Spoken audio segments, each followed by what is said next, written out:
கங்குவா இரண்டாவது நாள் box office கலெக்ஷனை பற்றி தான் நம்ம பேச போகிறோம். நம்ம வழக்கம் போல் முன்னாடியே ஒரு விஷயத்தை சொல்லிடுறோம். இது நம்ம சோர்ஸ் மூலம் கிடைச்ச தகவல் தான். இப்போது ஸ்டுடியோவில் ஞானவேல் ராஜா அஃபீஷியலாக அவர் எவ்வளோ பாக்ஸ் ஆஃபீஸ் கலெக்ஷன் அப்படிங்கிறத சொல்லுவார். இப்போது நம்ம சோர்ஸ் மூலம் கிடைச்ச தகவலை நம்ம சொல்லிடுவோம். இப்போது நமக்கே தெரியும், முதல் நாள் ஓப்பனிங் மிகப்பெரியவள எதிர்பார்த்தோம். பட் அவ்வளோவா ஓப்பனிங் இல்லை. அதற்கு பல விஷயங்கள் காரணம்னு டீசெண்டாக தான் கலெக்ஷன் பண்ணுச்சு. சரி, இரண்டாவது நாள் பார்த்தீங்கன்னா ஓரளவு பிக்கப் ஆகி நினச்சா, ஆனால் இன்னும் பிக்கப் ஆகலை ரெண்டாவது நாள் அப்படிங்கிறதா உண்மை. ஏன்னா கலெக்ஷன் விவரம் அதை தான் சொல்லுது. இப்போது கலெக்ஷன் எவ்வளோங்கிறது பார்ப்போம். தமிழ்நாட்டில் இந்த படம் கங்குவா 18 கோடியை கலெக்ஷன் பண்ணியிருக்குது. ஆந்திரா மற்றும் நிஜாமில் 8.5 கோடி கலெக்ஷன் பண்ணியிருக்கு. கேரளாவில் 5 கோடியே 75 லட்சத்தை கலெக்ஷன் பண்ணியிருக்கு. கர்நாடகாவில் 3 கோடியே 60 லட்சத்தை கலெக்ஷன் பண்ணியிருக்கு. நார்த் இந்தியாவில் 7 கோடியே 5 லட்சத்தை கலெக்ஷன் பண்ணியிருக்கு. ஓவர்சீஸில் பார்த்தீங்கன்னா 19 கோடி கலெக்ஷன் பண்ணிக்குது.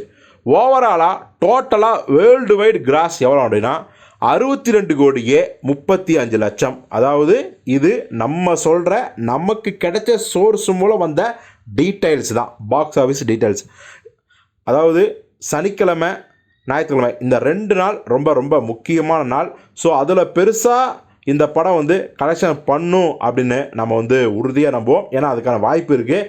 இப்போ தான் நிறையா பேர் வேணுமே முதல் நாள் இந்த படத்தை பற்றி தப்பாக நல்லா இல்லைன்னு ஓவராக வதந்தி பரப்புனாங்க அப்படிங்கிற விஷயம் தெரிஞ்சு நல்ல பாசிட்டிவான ரிசல்ட் வந்துருக்கு. அதாவது வெள்ளிக்கிழமை பார்த்தவங்க எல்லாருமே சோசியல் மீடியாவில் படம் அவ்வளோவெல்லாம் நினைக்கிற மாதிரிக்கு மொக்கலே இல்லைப்பா, நல்ல படம் தான்ப்பா அப்படின்னு பாசிட்டிவான கருத்துக்கள் பரவிட்டு இருக்குது.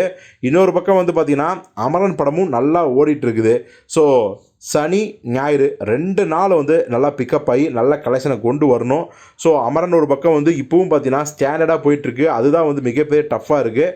ஸோ பொறுத்து பார்ப்போம். இன்னும் 100 கோடியே தாண்டலை அப்படிங்கிறதா மிகப்பெரிய அதிர்ச்சி. எப்படியும் சண்டே 100 கோடி தாண்டும்னு நம்ம உறுதியாக நம்புவோம். மறுபடியும் சொல்கிறோம், இது நம்ம சோர்ஸ் மூலம் கிடைச்ச பாக்ஸ் ஆஃபீஸ் டீட்டெயில்ஸ் தான்.